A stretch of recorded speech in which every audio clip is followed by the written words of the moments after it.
On the morning of April 13th, 1992, the Chicago Board of Trade stopped trading. So did the Mercantile Exchange and the Options Exchange. 200,000 people walked out of downtown buildings. Not one of them got wet. 40 feet under the street, the Chicago River was pouring into a network of freight tunnels the city had stopped using in 1959. Roughly 50 miles of them running under the loop, connected to the basements of the buildings above. 250 million gallons. 11 months earlier, the city had signed a routine contract to replace some timber pilings of 5 river bridges. That contract carried a warning in writing. The contractor was not to drive the piles anywhere other than where the city specified, because even slight position changes may cause serious damage to various underground structures. The warning was accurate. And a month before the river came in, city employees went down into that tunnel, photographed the damage, and recommended immediate repairs. This is what happened in between, and why, 9 years later, a federal court still could not say whose fault it was. The tunnels were never supposed to exist. What Chicago licensed in 1899 was a telephone conduit.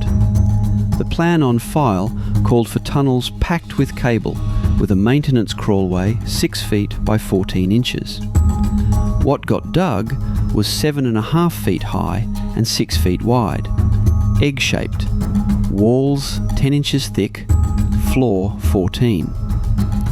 Big enough for a railway, which is exactly what went into it. The first 16 miles were excavated, in the company's own later account, somewhat covertly, worked from the basement of a saloon, with the spoil carted away after midnight. The company was digging a freight railway under Chicago and telling the city it was laying phone cable.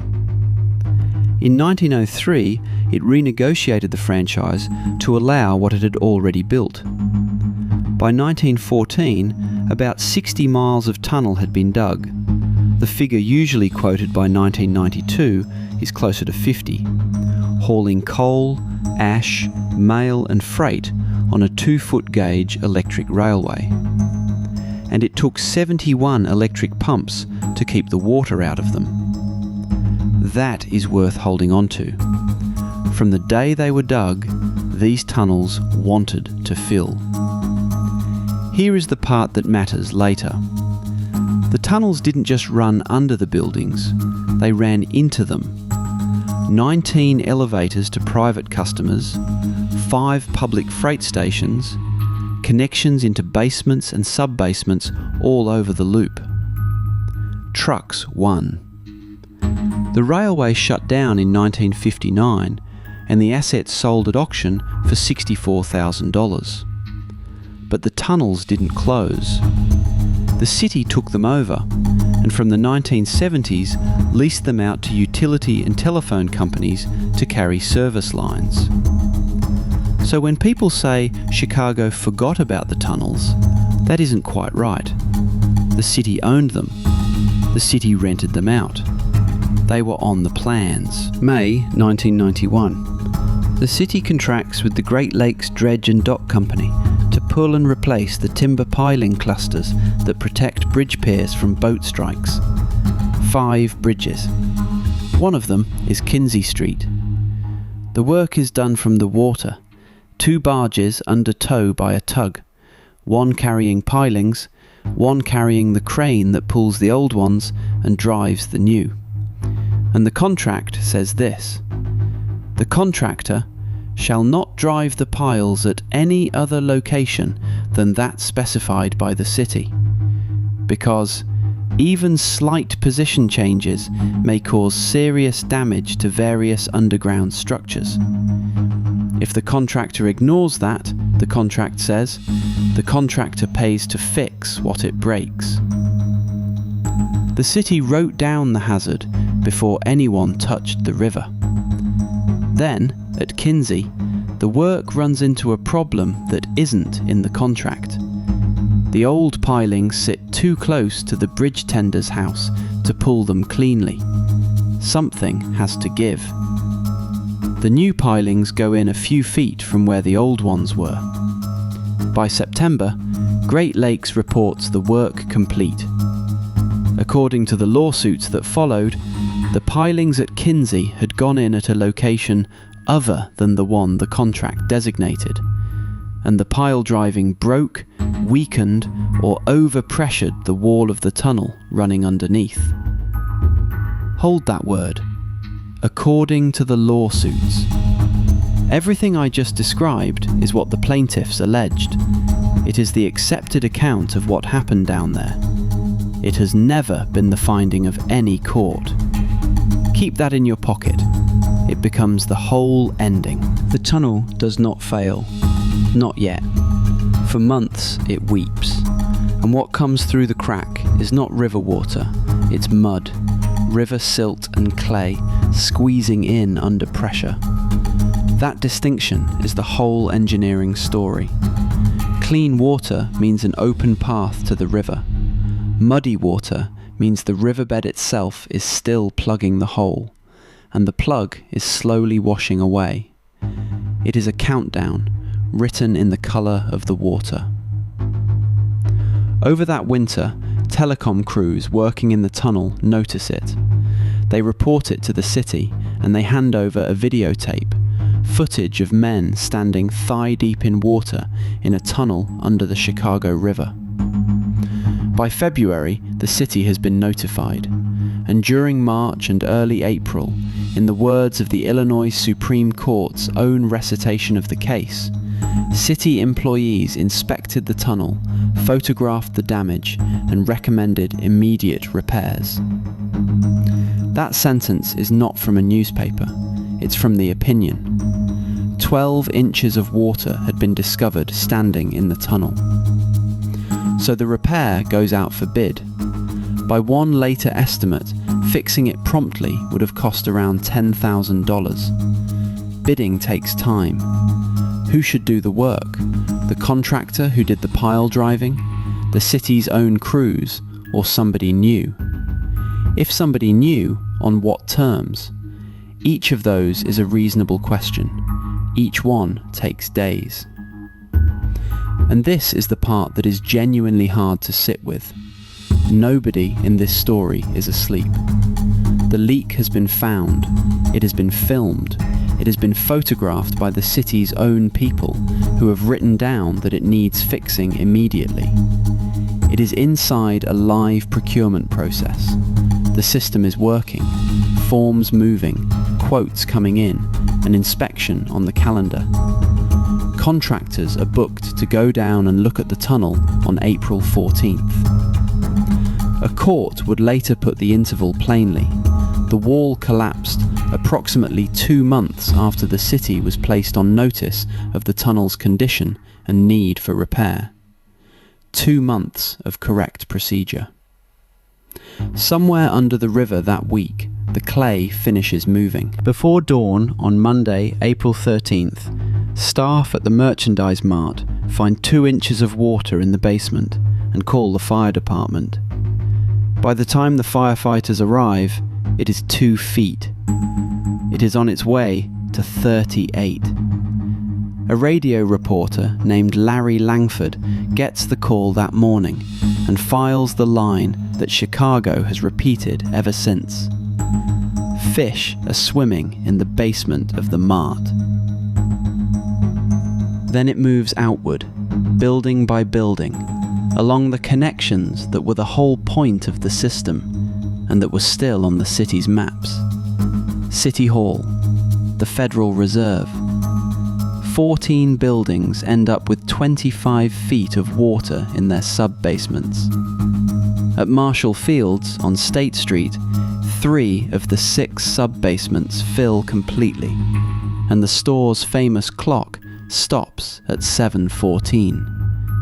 It does not run again until the day after Labor Day. Basements are where a city keeps its transformers and switchgear. Power fails across 24 square blocks. The transit authority cuts power to the subway because water is running over open circuit panels. The Board of Trade, the Merc, and the Options Exchange all halt, and the effects run straight out into world markets.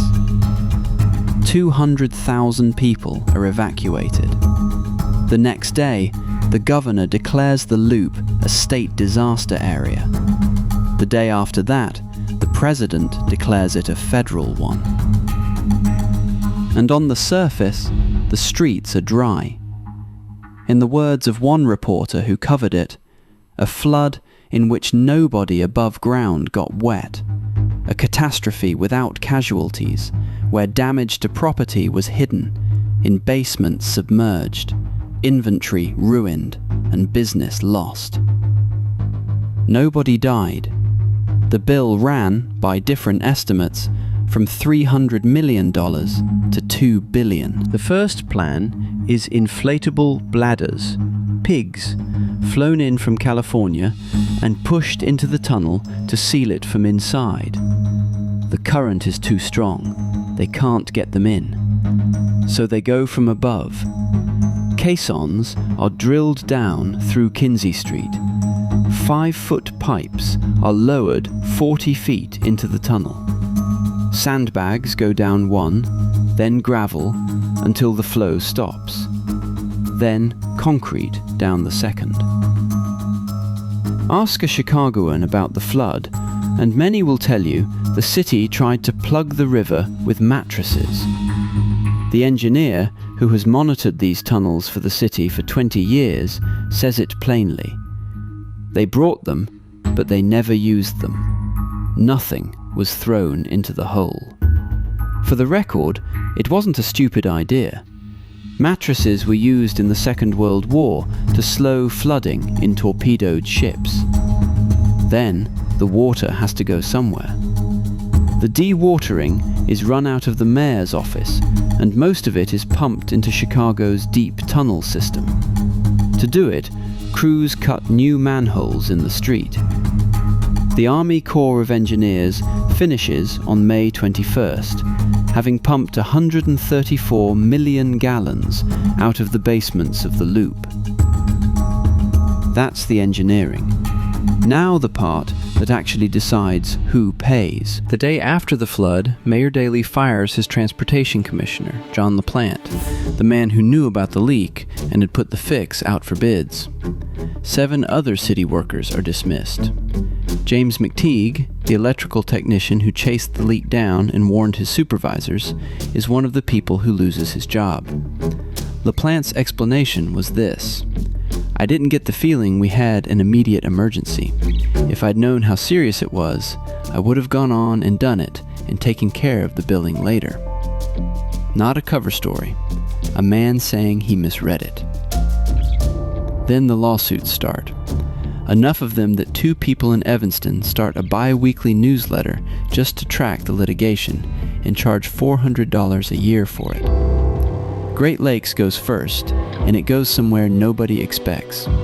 It files in federal court under admiralty law, invoking the Limitation of Vessel Owners' Liability Act, a statute from 1851 written for wooden sailing ships, which caps a ship owner's liability at the value of the vessels involved if the owner didn't know about the fault. The vessels involved were a tug and 2 barges.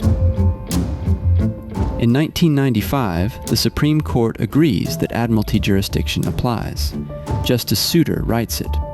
The work was done from vessels on navigable water, so the pile driving that cracked a tunnel 40 feet under a landlocked downtown is, legally, a maritime matter. The damage ran into the hundreds of millions at least. The ceiling being argued over was the price of a tug and 2 barges. Now the city. The businesses sue Chicago for failing to supervise the pile driving, failing to repair the tunnel, and failing to warn them. In February 1997, the Illinois Supreme Court answers. On every question about whether the city can be held liable, the answer is immunity. The city is immune for failing to supervise the work. It is immune for the decision about where the pilings went, because it retained the discretion to locate the pilings in any location it thought best. It is immune, the court holds, even for willful and wanton misconduct, because the immunity statute doesn't carve out an exception for it. And on the failure to warn, reversing the two courts below, which had let that claim through, the Illinois Supreme Court writes this: as to the failure to warn claim, the city had to decide whether warning the public would cause panic, and, if so, whether that warning was justified. All of these decisions were within the city's discretion, which is afforded immunity against liability. Read that against the timeline. City employees had gone into the tunnel, photographed the damage, and recommended immediate repairs. The choice not to act on that, and the choice to say nothing, were protected because they were choices. Which leaves an odd asymmetry. 8 men lost their jobs over this within about a day.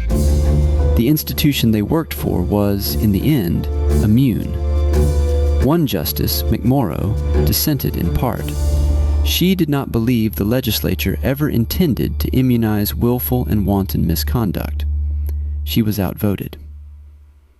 And there was a second door closed in the same opinion. Most of what this flood destroyed wasn't property. It was business. Revenue, wages, tips, commissions, inventory, 3 days or 3 weeks of a downtown that couldn't open its doors. Illinois follows a rule called the Mormon Doctrine, which draws a hard line. Tort law is for physical injury and property damage. If what you lost was purely economic, if the water never touched your floor, but your customers vanished for a fortnight, that's a matter for contract, not for suing someone. The court applied it. Those claims were barred. So for a great many of the people this flood actually hurt, the answer was not, the city wins. It was that there was no door to walk through at all. There's one more turn, and it's a strange one. In 1999, the Illinois Appellate Court holds that because this is an admiralty case, federal maritime law preempts the State Tort Immunity Act. The immunity the city had won is knocked out from under it, and the dismissed claims are reinstated and sent back. So the same body of 19th century maritime law does opposite work at each end of this case. It is what let the contractor argue for a cap measured in barges. It is also what stripped the city of its shield. Great Lakes settled with the city for $11 million. As for the businesses whose claims were revived in 1999, the published record simply stops.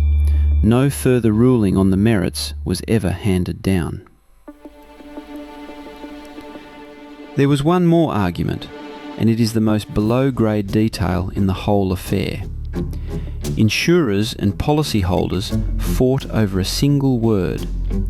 Was this a flood, which many policies exclude, or a leak, which they don't? Hundreds of millions of dollars turned on the classification. It was eventually classified as a leak. 250 million gallons of the Chicago River went into a hole in the ground and came up through the floors of the loop. On the paperwork, it was a leak. And in 2001, 9 years after the flood, the 7th Circuit had occasion to describe how it happened. This is the sentence.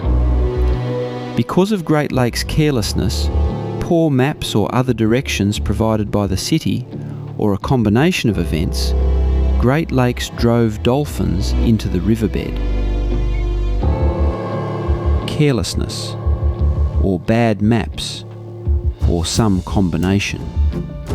Not a finding, a list. Everything in this story was documented.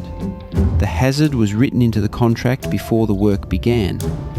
The leak was found, filmed, photographed, and escalated. The repair was priced and put out to bid.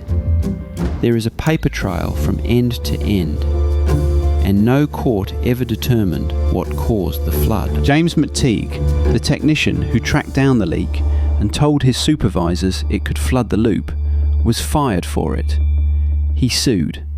7 years later, in 1999, he won $99,000 and his job back. The manholes they cut to drain the loop are still in the street.